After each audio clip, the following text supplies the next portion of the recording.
We crawled, or rather, I carried her, through the ruined landscape, every step a struggle. I dodged unstable debris and low-hanging beams, whispered instructions and reassurances into her ear, and tried to keep her calm. "Where are you taking me?" she asked, her voice tinged with skepticism. "To safety," I said simply.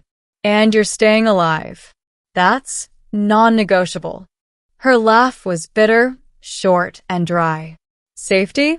I've known no safety since birth. Why should I start trusting now?"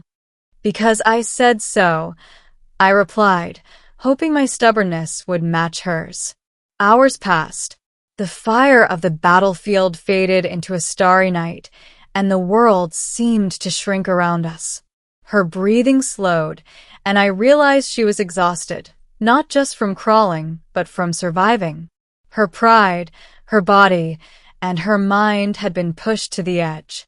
"You could have died out here," I said softly, "and no one would have noticed. But I did. I noticed." Her silver eyes glimmered, reflecting the dim light. She was studying me now, the quiet strength that humans often overlooked. "Why?" she whispered. "Why care?" "Because someone has to," I said. "And I'm not leaving anyone behind." Middle, the human and the warrior. Eventually, we found shelter in the remnants of a half-collapsed barracks. I laid her down gently on the cold floor, tending to the lacerations on her arms and back. She didn't protest, just stared at the ceiling, silent and still. "Name?" I asked, unpacking a medkit. "Erilyn," she said finally, barely audible. "Erilyn," I repeated. "I'm Marcus. And you're not dying tonight." Her lips curved in the faintest smile, amusement, skepticism, and gratitude tangled together. "Humans," she murmured. "So fragile, and yet, somehow you endure." "We endure," I said. "But it's more than that. We care. That's our strength." She blinked, incredulous. "Strength is not caring. Strength is survival." "Sometimes it's both," I said. "Sometimes caring is survival." I spent the next hours tending to her injuries, keeping watch while she slept. By dawn, she could lift herself onto her elbows, testing her strength. Her determination was fierce, but every movement was agony. "Let me try," she said, gripping the floor. "I will not be carried like a child." I didn't argue. I supported her shoulders lightly, letting her push herself forward. Inch by inch, she moved. Her arms shook violently, but she advanced. Every motion was a testament to her willpower. "You have fire," I said. "Don't let anyone extinguish it. Not even yourself."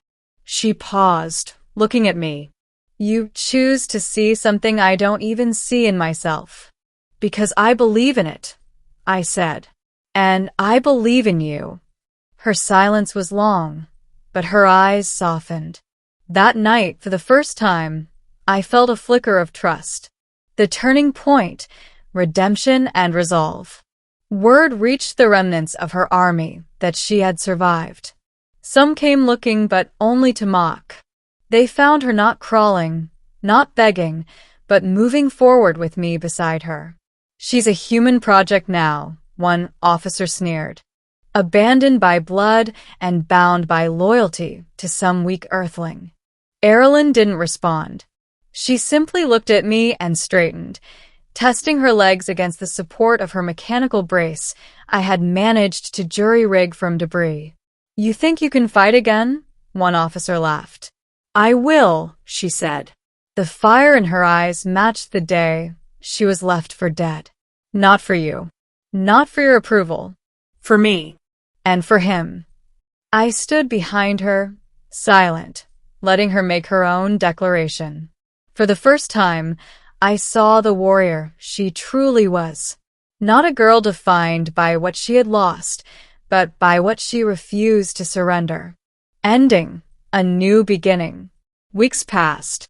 With my help, Erilyn learned to walk short distances with her brace, and her strength grew day by day. She no longer relied solely on me, though I was always there when needed. Together, we cleared the battlefield of hazards, salvaged supplies, and prepared for the next inevitable attack. One evening, as the two of us watched the twin moons rise over the ruined city, she spoke softly. "Marcus, I never thought anyone would see me like this. Not broken, not worthless, just me." "You're not broken," I said. "You were abandoned. That's different. And sometimes it takes someone else to remind us of our worth." Her gaze lingered on mine, searching, measuring, and then she nodded. "Thank you for not leaving me." I shrugged. "Would you want me to?" She laughed softly, a sound filled with warmth and relief. "Not if you value your life. But somehow, I think you'd still stay." "I would," I said. And in that moment, under the alien stars, she rose from the debris, leaning heavily on her brace, but moving forward on her own two legs. Not fully healed, not fully restored, but alive, defiant, and free.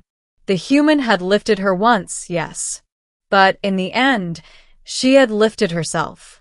And I knew the galaxy would never forget the day a warrior who was left for dead stood tall again, because a human refused to leave her side.